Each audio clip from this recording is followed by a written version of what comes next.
Hello friends, हम फिर हाजिर हैं एक नए लेक्चर के साथ projectile motion in oblique direction. इससे पहले वाले वीडियो में हम प्रोजेक्टाइल मोशन का हॉरिजॉन्टल डायरेक्शन के बारे में डिस्क्रिप्शन देख चुके थे, उसका एनालिसिस कर चुके थे। तो हम अभी इस वीडियो में आप देख पा रहे हैं कि एंगुलर डायरेक्शन में हमने प्रोजेक्टाइल मोशन का अध्ययन किया है। तो चलिए समझते हैं कि क्या होता है। तो जब किसी ऑब्जेक्ट को वर्टिकल डायरेक्शन से हट के किसी दूसरी डायरेक्शन में, जैसे ये हो गया वर्टिकल डायरेक्शन, और उससे हट के किसी दूसरी डायरेक्शन में ऑब्जेक्ट को फेंका जाता है, तो वो ऑब्जेक्ट वर्टिकल प्लेन पर मोशन करता हुआ अर्थ सरफेस पर कहीं दूसरी जगह जा करके गिरता है। तो इस प्रकार की मोशन को हम लोग बोलते हैं प्रोजेक्टाइल मोशन। ठीक है, अभी यहाँ पे कुछ टर्म्स हैं जिसको हमको जानने की ज़रूरत है, कुछ डेफिनेशंस हैं। तो मैं आपको बताता हूँ कि क्या है। यहाँ पर जिस पॉइंट से आप ऑब्जेक्ट को फेंके थे और अर्थ सरफेस पे जहाँ पर ऑब्जेक्ट गिरा, वहाँ से वहाँ तक की एक्स एक्सिस की दिशा में जो डिस्टेंस आप नापेंगे, ये वाली दूरी, उसको बोलेंगे हॉरिजॉन्टल रेंज आर। ऑब्जेक्ट जो मैक्सिमम हाइट तक गया, जहाँ तक ऊपर गया, वो मैक्सिमम हाइट ऑफ प्रोजेक्टाइल कहलाएगा। यहाँ से यहाँ तक की दूरी H max. Initial velocity u से आपने उसको प्रोजेक्ट किया था, यानी फेंका था। तो u x एक्सिस से थीटा एंगल बना रहा है, यानी कि हम उसको हॉरिजॉन्टल से थीटा एंगल बनाते हुए फेंके थे। इस u के दो कंपोनेंट आप डिवाइड कर सकते हैं, एक u cos थीटा और एक u sin theta. u cos theta इधर क्यों दिए? क्योंकि थीटा x एक्सिस से बना हुआ है, इसलिए इधर देंगे। अगर थीटा इधर बना रहता तो u cos इधर देते और u sin इधर देते। तो जिधर थीटा बना रहता है उधर ही cos थीटा वाला कंपोनेंट आपको देना है।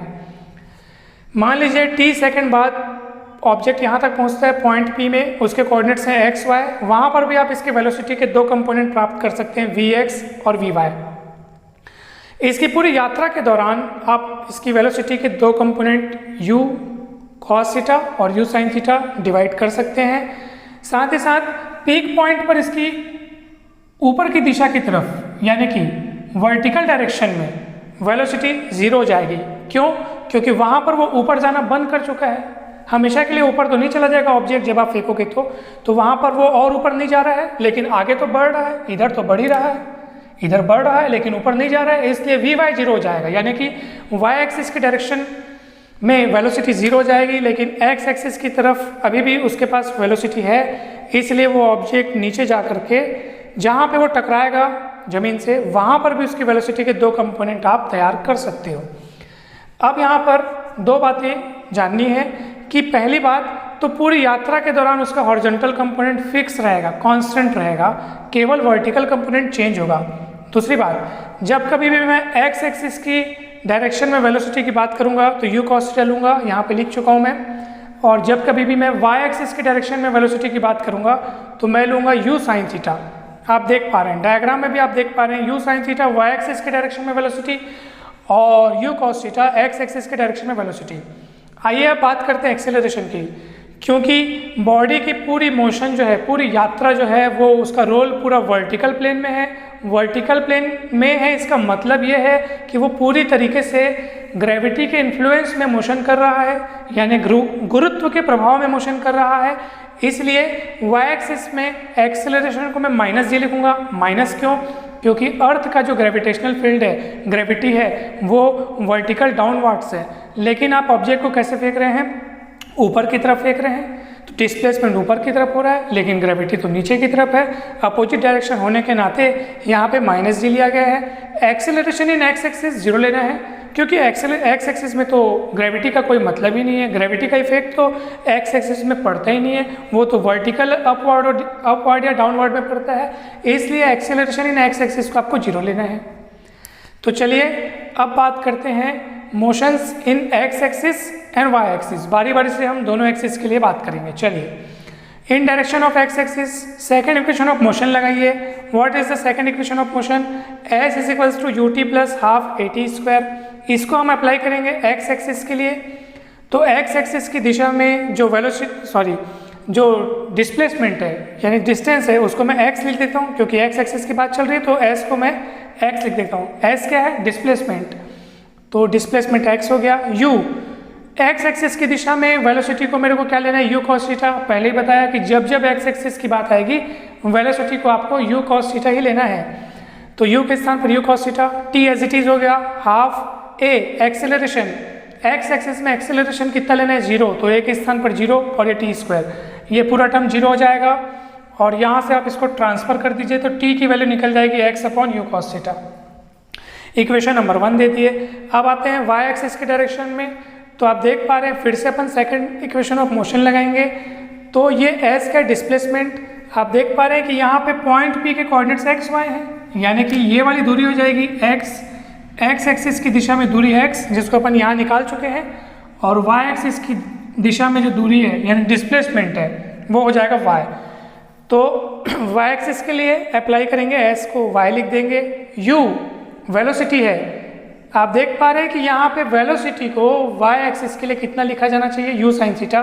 फिगर से भी ये क्लियर है, u के 2 कंपोनेंट बांटे जा चुके थे, u cos theta x axis के लिए लिखते टाइम इस्तेमाल किया था और u साइन थीटा हम y एक्सिस के लिए करेंगे।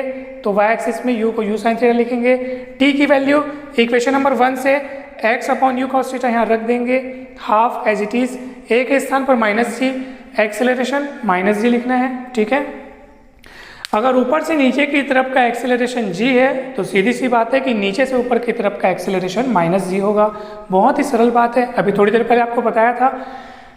और फिर ये टी स्क्वायर है, तो ये टी स्क्वायर यानी टी की वैल्यू में स्क्वायर लगाना है, तो ये x upon U cos theta का होल स्क्वायर, जिसको मैं अलग अलग लिख दिया हूँ, x square you square cos square. चलिए आगे बढ़ते हैं, यू कैंसिल हो जाएगा, sine theta upon cos theta tan theta हो जाएगा, एक्स अपनी जगह पर है, माइनस सामने आ जाएगा, प्लस माइनस माइनस हो जाएगा, half G U square cos square और एक्स स्क्वायर। ये इक्वेशन हूबहू इस इक्वेशन के जैसे नज़र आ रहा है, y equal a x minus b x square. और ये इस इक्वेशन जो है पैराबोला का इक्वेशन है। कोनिक सेक्शन में एक टॉपिक है पैराबोला, यानी कि ये कर्व है, जिस तरीके का ये कर्व बना है ना, ये पैराबोला का कर्व है और उसका इक्वेशन है ये। और हमने जो इक्वेशन प्राप्त किया है वो भी तो उसी के जैसा नज़र आ रहा है, आप आसानी से कंपेयर कर सकते हैं। यहाँ पे देखिए एक्स के बगल में टेन थीटा दिख रहा है, यानी यहाँ पे a के जगह टेन थीटा दिख रहा है, और ये पूरा टर्म b के स्थान पर दिख रहा है। यानी कि इससे ये सिद्ध होता है कि पाथ ऑफ प्रोजेक्टाइल, यानी प्रोजेक्टाइल जिस पाथ पर चलता है, जिस पाथ पर मोशन करता है, वो कोई और नहीं बल्कि एक पैराबोला है।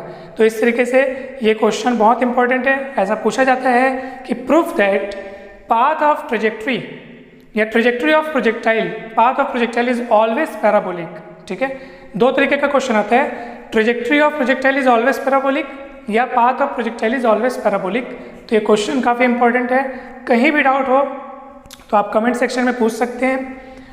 और अगर वीडियो अच्छा लगा हो तो वीडियो को लाइक कीजिए, शेयर कीजिए अपने फ्रेंड्स के साथ, कमेंट करके बताइए कि कहीं डाउट हो, वीडियो कैसा लगा आपको, और किसी टॉपिक पे आपको डाउट है जिस पर आप वीडियो चाहते हैं तो ज़रूर बताइए हमें। और चैनल को सब्सक्राइब करना ना भूलिए और बेल आइकन को दबाना ना भूलिए, ताकि मेरे आने वाली वीडियोस की नोटिफिकेशंस आप तक पहले पहुंच सके। Thank you.